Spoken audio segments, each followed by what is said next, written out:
RS brothers లో ఆషాఢం KG sale మళ్ళీ మొదలైంది. మరెన్నో క్రేజీ ఆఫర్స్ ఖైదీ చేయండి ఆర్ఎస్ బ్రదర్స్.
ఎవరింటికి తీసుకోపోయారు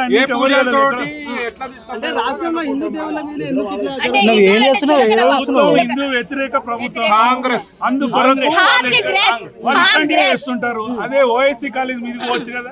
నిజంగా ఇట్లా వాళ్ళకి చిత్తశుద్ధి ఉంటే ఇలాంటివి చేసే వాళ్ళు ఇది ఎన్నో ఇయర్స్ బ్యాక్ నుంచి వాళ్ళ తాతల కాలం నుంచి చేస్తున్నటువంటి ఈ యొక్క కార్యక్రమాన్ని మా అంటే వాళ్ళు కొంచెం ఈ పండుగ చేయబట్టి కొంచెం పైన ఒక షెడ్ వేసిరు. దానికి వచ్చి మొత్తంగా తీసి పడేసి అదే అంటున్నా కదా వాళ్ళ దగ్గర తెలివి ఉంటుంది. ఈ యొక్క ప్రభుత్వము అతి తెలివితోని బోనాలు చేసుకున్న తర్వాత వాళ్ళు అక్కడ పండుగ పెద్దగా చేసుకుంటున్నారు, ఇది పెద్దగా అవుతున్నది అనే ఉద్దేశంతో మైనారిటీ నాయకులు ఇక్కడ ఉన్నటువంటి మైనారిటీ నాయకులు చుట్టుపక్కల ఉన్నటువంటి నాయకులు చెప్పుడులా రాత్రి 3ంటికి వచ్చి చేయవలసిన పనే ఉన్నది. రాత్రి 3ంటికి మీరు చెప్పొచ్చు కదా వాళ్ళకి వచ్చి మీరు కావాలంటే ఈ మూలకి యూజ్ చేసుకోండి చెప్పొచ్చు కదా. కావాలంటే చిత్తశుద్ధి ఉంటుంది లేదు కాబట్టి ప్రభుత్వం మైనార్టీలకు సపోర్ట్ చేస్తూ ఇక్కడ ఉన్నటువంటి చుట్టుపక్కల ఉన్నటువంటి నాయకులు తీసుకొచ్చి వాళ్ళు వచ్చిన సౌండ్ కి వాళ్ళు మంచిగా గ్రాండ్ గా అవుతున్నాయి ఫెస్టివల్ అని చెప్పేసి వాళ్ళు కావాలనే దురుద్దేశంతో చేసినటువంటి ఈ యొక్క ప్రభుత్వం యొక్క దుశ్చర్య.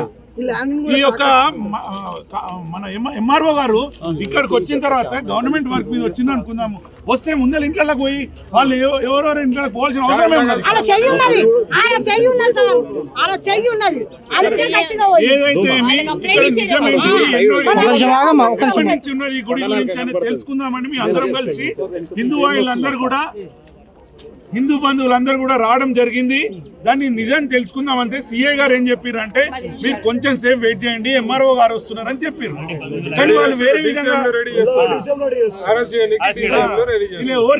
ఎంఆర్ఓ ఫోన్ చేయలేదు.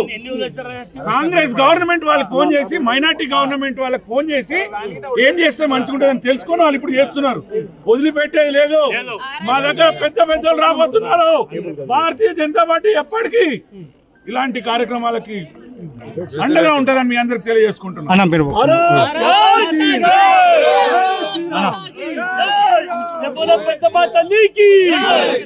ఓవైసీ సంకల్నాకే కాంగ్రెస్ ప్రభుత్వం సకలం చెరువుల ఆల్మోస్ట్ 70% కబ్జా చేసిన కాలేజీని ఏం బీకలేక వాళ్ళకి భయపడి ఫాతిమా కాలేజ్కి భయపడి ఏం బీకలేక చాతగాని దద్దమ్మ ప్రభుత్వం ఇవాళ హిందూ గుళ్ళపై వస్తుంది.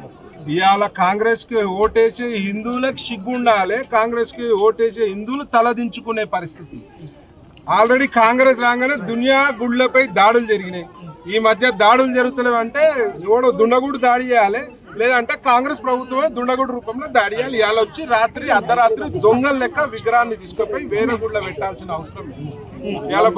ఇవాళ 60 నుంచి 70 ఏళ్ళ పాత గుడి వేల ఎకరాలు 100 ఎకరాలు కబ్జాకు గురి పడుతున్న ప్రభుత్వ స్థలాల్లో చేతగాక 100 గజాలు కూడా లేని అమ్మవారి గుడిని అలా కబ్జా చేసిరని చెప్పి అలా గుడి స్లాబులు కూలగొట్టి అమ్మవారి విగ్రహాన్ని తరలించి ఒక శాస్త్రం ప్రకారం తరలించాలి. అసలు వాస్తవంగా అసలు తరలించే రైట్ అనేదే లేదు. ఇలా ఇవాళ ఎన్నో దర్గాలు రోడ్డు కట్టంగా ఉన్నాయి.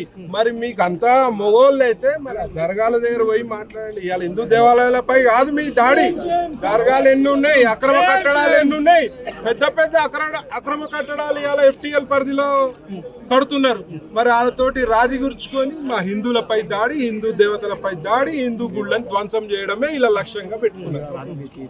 డెఫినెట్ గా దీనిపై హిందూ సంఘాలు కానీ, హిందూ ప్రజలు, హిందూ సోదరులు అందరు గమనిస్తున్నారు. ఇట్లాంటి చర్యలు ఇంకా చేస్తే మాత్రం ఆల్రెడీ బీఆర్ఎస్ ప్రభుత్వానికి హిందువులు బుద్ధి చెప్పారు. ఇవాళ ఈ ప్రభుత్వానికి కూడా బుద్ధి చెప్పే పరిస్థితి. గతంలో ముత్యాలమ్మ టెంపుల్ కావచ్చు, ఇలా అనేక టెంపుల్ జరిగినప్పుడు ఎట్లాంటి యాక్షన్ తీసుకుంటారు? ఏముండదు ఇలాది యాక్షన్. ఎందుకంటే హోమ్ మినిస్టర్ ఓవర్ ఇక్కడ రాష్ట్రానికి రేవంత్ రెడ్డి గారు కాదు home minister, Asaduddin Owaisi brothers. వాళ్ళ కనుసైగలనే నడుస్తుంది ఏమైనా సరే. ముఖ్యంగా హిందువుల గుళ్ళపై దాడి మాత్రం వాళ్ళ కనుసైగలనే నడుస్తుంది అని చెప్పి ఈ సందర్భంగా తెలియజేస్తున్నా. మరి మీకు అంతా పెద్ద పోటుగాళ్ళు అయితే పోయి ఆ సకలం చెరువుల కబ్జా గురిపడ్డ ఆ యొక్క కాలేజీని కూల్చి మీ యొక్క చిత్తశుద్ధిని చాటుకోమని చెప్తున్నారు. స్పందించాలి.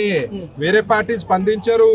వేరే పార్టీలో హిందువులు నాయకులు ఉన్నారు, గుళ్ళు పోతారు, దండాలు పెట్టుకుంటారు. కానీ ఏదైనా గుడిపై దాడి చేస్తే మాత్రం రారు. ఎందుకంటే వాళ్ళకి పదవులు ముఖ్యం. బీజేపీకి పదవులు ముఖ్యం కాదు, మాకు హిందుత్వం ముఖ్యము, మా హిందూ సోదరులు ముఖ్యం. ఈ రోజు అమ్మవారితో పెట్టుకున్న వాళ్ళకి ప్రతి ఒక్కరికి గట్టిగా సమాధానం దొరుకుతూనే ఉంది. ఈ రోజు అమ్మవారి సాక్షిగా ఓనం ఎత్తుకున్న ఆడపిల్లల కన్నీరును పెట్టించిన ఈ ప్రభుత్వం తొందరలో కూలిపోతుంది. హిందువులందరూ కూడా గట్టిగా బుద్ధి చెప్తారు. మా అమ్మవారి జోలికి వచ్చిన వాడిని ఆ పెద్దమ్మ తల్లి వదలనే వదలదు, ఆ అమ్మవారు వదలనే వదలదు. పులి మీద స్వారీ చేస్తున్నారు బిడ్డ.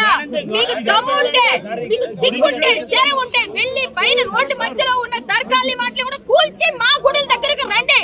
మా హిందువులు జోలికి వచ్చిన వాడు ఎవరు బాగుపడినట్టు చరిత్రలోనే లేదు. పూర్వకాలం నుంచి 80 సంవత్సరాల నుంచి ఇక్కడ పూజలు జరుగుతుంటే ఆడపిల్లల కన్నీరుతో 100 గజాల స్థలంలో మీరు ఇక్కడ కబ్జాలు చేస్తున్నారని చెప్పేసి వాళ్ళనందరినీ లోనికి వెళ్ళని కూడా తీవ్రవాదులా? ఇక్కడ ఎవరైనా తీవ్రవాదులు పనులు చేస్తున్నారా? ఎవరి దగ్గర సొమ్ము పడేసుకున్నారా? సిగ్గుందా మీకు అసలు? అమ్మవారి జోలికి వస్తున్నారు, 100 గజాల స్థలం వాళ్ళకి ఇచ్చి కట్టుకోండి అని చెప్పడానికి మీకు నోరు రావడం లేదా? ఇంతమంది 2-3 రోజులుగా ఇన్ని కష్టాలు పడుతూ, ఇంత బాధపడుతూ అమ్మవారి కోసం పోరాడుతుంటే హిందువులందరూ మీ కనీసం కనికరం కూడా అనిపించట్లేదా? ప్రభుత్వ అధికారులకి ఎవరిచ్చారండి? ఆయనకి ఎక్కడి నుంచి వచ్చాయో అక్కడి నుంచి వచ్చిన ఆర్డర్ వాళ్ళు చేస్తారు. వీళ్ళకే ఉంది వీళ్ళ పని, డ్యూటీ చేయడం. ఇప్పుడు ఎక్కించడానికి రెడీ చేస్తున్నారు వ్యాను, అందరిని ఎక్కించేస్తారు. 10 నిమిషాలు టైం అని చెప్పి మమ్మల్ని అందరినీ రెడీ చేసి ఆడవాళ్ళని తెప్పించి ఆడవాళ్ళని మగాళ్ళని ఎక్కిస్తారు. ఇంతకు మించి ఏం చేస్తారు? ఇదేగా చేసేది. తర్వాత ఏమో కేసులు పెడతారు, తిప్పుతా ఉంటారు. చెప్పండి, చచ్చిపోయినా పర్లేదు అమ్మవారి కోసం. జై శ్రీరామ్. అమ్మవారి దగ్గరే ఉంటాం, అమ్మవారి కోసం పోరాడతాం. మా బీజేపీ ప్రభుత్వం మాట్లాడుతుందంటే చిత్తశుద్ధితో పనిచేస్తాం కాబట్టి మేము మాట్లాడతాం. మేము బీజేపీ వాళ్ళని కొట్లాడతాం, హిందువులందరినీ ఏకం చేస్తాం, అమ్మవారి గుడిని మళ్ళీ వాళ్ళతో నిర్మించేలా చేస్తాం. జై శ్రీరామ్. హిందువుల దేవాలయాలపైన దాడి జరుగుతున్నప్పుడు ఇలాంటి ఘటనలు మళ్ళీ జరగకుండా చూసుకుంటామని చెప్పిన అధికారులే స్వయంగా వాళ్ళే వచ్చి ఇలాంటి ఘటనలు చేస్తా ఉంటారు. హిందువుల దేవాలయాలపైన దాడులు జరుగుతున్నాయి. ఏమంటారు? పిచ్చోడండి, రాయేశాడండి, ఎరగొట్టాడండి. వాడి మతిస్థిమితో లేదండి. ఎవరికి మతిస్థిమితో లేదండి? ఇక్కడ చేయిస్తున్న వాళ్ళకి ఎవరు ఆర్డర్ ఇస్తున్నారో వాళ్ళకి లేదు, ఎవరికి లేదు మతిస్థిమితో. ఏమనంటే కూలగొట్టిన తర్వాత పిచ్చోడు వాడు ఒక మాట వేసేస్తే అయిపోయింది. పిచ్చోళ్ళ అందరూ మేము పిచ్చోళ్ళు అమ్మగలం. మేము పిచ్చోళ్ళు అయితే ఎలా ఉంటుందో చూపించమంటారు? ఒక్కసారి హిందువులు పిచ్చోళ్ళు అయితే ఎట్లుంటుందో చూపించమంటారా? ఏం మాట్లాడుతున్నారు? హిందువుల గుడిల పైన ప్రతిసారి ధ్వంసం చేయడానికి వస్తున్న వాళ్ళకి మాత్రం ఖచ్చితంగా అమ్మవారి ఉసురు, ఆ ఆడపిల్లల ఉసురు తప్పకుండా తగులుతుంది. జై శ్రీరామ్. మేమందరం అయ్యే వరకు కూడా ఇక్కడనే కూర్చుంటాం. జై Shriram. MLA colony Banjara Hills road number 12లో ఏదైతే అమ్మవారి టెంపుల్ చాలా కాలంగా తరతరాలుగా ఇక్కడ బస్తీ వాసులందరి కొలుస్తున్నటువంటి ఒక దేవాలయాన్ని అతి నిర్దాక్షిణ్యంగా ఇవాళ ఈ కాంగ్రెస్ ప్రభుత్వం దాన్ని కూలగొట్టడం జరిగింది. దానికి నిరసనగా నిన్న మేము, ఎందుకంటే ఎవరికి తెలియకుండా చేసినటువంటి ఈ కార్యానికి మాకు సమాచారం అందిన వెంటనే మేము ఇక్కడి బస్తీ వాసులు, తర్వాత మన బీజేపీ కార్యకర్తలు కొందరు ఇక్కడికి వచ్చి ఏదైతే దానికి నిరసనగా మేము ఆపడానికి ప్రయత్నిస్తే అతి దారుణంగా చాలా మందిని నిర్దాక్షిణ్యంగా అరెస్ట్ చేసి ఒకరిని బొల్లారంలో మరొకరిని అల్వాల్లో ఇట్లా తిప్పి వారందరి వాళ్ళ కుటుంబాలన్నీ కూడా ఇక్కడ రోడ్డు మీద నిలబడి నిన్న రాత్రి వర్షంలో మేము చేసినటువంటి ధర్నాకు పోలీసు వాళ్ళు వచ్చి వాళ్ళు సవినయంగా వాళ్ళు చెప్పినటువంటి విషయం ఏమిటంటే ఏసీపీ శ్రీనివాస్ గారితో కూడా నిన్న మాట్లాడడం జరిగింది. వారు నిన్న మాకు అష్యూరెన్స్ ఇవ్వడం జరిగింది. ఏమని అంటే రెవెన్యూ డిపార్ట్మెంట్ వాళ్ళు ఎవరైతే ఈ కార్యానికి పూనుకున్నారో వాళ్ళతో ఇవాళ మీటింగు అరేంజ్ చేయబడుతుంది అని అన్నారు. ఆ ఆశ్వాసనతో మేమందరం కూడా ఇక్కడ ఉన్నటువంటి చాలా మంది మహిళలందరూ కూడా నా మాటకు, తర్వాత బంజారా హిల్స్ లో ఉన్నటువంటి మిగతా నాయకుల మాటలకు, తర్వాత నిన్న మన మాధవిలత గారు పాపము మధ్యాహ్నం నుండి కూడా వారు చేసినటువంటి నిరసనకు వారిని అతి కష్టం మీద ఒప్పించి తర్వాత మేము విరమించాము. కానీ ఇవాళ దారుణంగా అసలు ఎవరు కూడా మళ్ళీ పట్టించుకోకుండా అందరూ ముఖం చాటేసి ఇవాళ ఇదే బంజారా హిల్స్ లో ఎంతో మంది భూ బకాసురులు వాళ్ళు చేస్తున్నటువంటి ఆకృత్యాలను ఆపలేనటువంటి ఈ ప్రభుత్వం ఇవాళ ఒక చిన్న గుడిని నేలమట్టం చేసి ఇప్పుడు ఇవన్నీ ప్రవీణ్ గారు కానివ్వండి, మా అధ్యక్షులు లంకాల దీపక్ రెడ్డి గారు, కళ్యాణి గారు, మిగతా నాయకులు, తర్వాత ఇవాళ చూడండి మహిళా మనులందరూ కూడా ఈ బస్తీ వాసులందరం కూడా ఇప్పుడు అందరం పోయి చూద్దామంటే ఇప్పటిదాకా మీరు చూశారు.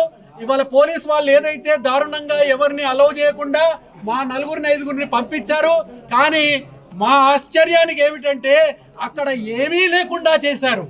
ఇవాళ మీరు ఏం చేయదలుచుకున్నారు ఇవాళ ఈ దేశంలో, ముఖ్యంగా ఈ తెలంగాణలో అంటే మీరు ఒక వర్గాన్ని కాపాడుతూ ఇవాళ జూబ్లీ హిల్స్ ఎలక్షన్ల కొరకు ఒక వర్గాన్ని కాపు కాస్తూ వాళ్ళకి ఏదైతే ఒత్తాసు పలుకుతూ వాళ్ళకు రేపు వాళ్ళ ఓట్లు దండుకోవాలనే ఒక కార్యక్రమం దక్క ఇదేదీ కాదు. ఇవాళ హిందువుల ఓట్లు వద్దు అని అనుకుంటున్నారా? రండి, ఆ మాట మీరు నిజానికి చెప్పదలుచుకుంటే ఖచ్చితంగా చెప్పండి. అప్పుడు అందరూ కూడా వాళ్ళ నిర్ణయం వాళ్ళు ప్రకటిస్తారు. విగ్రహం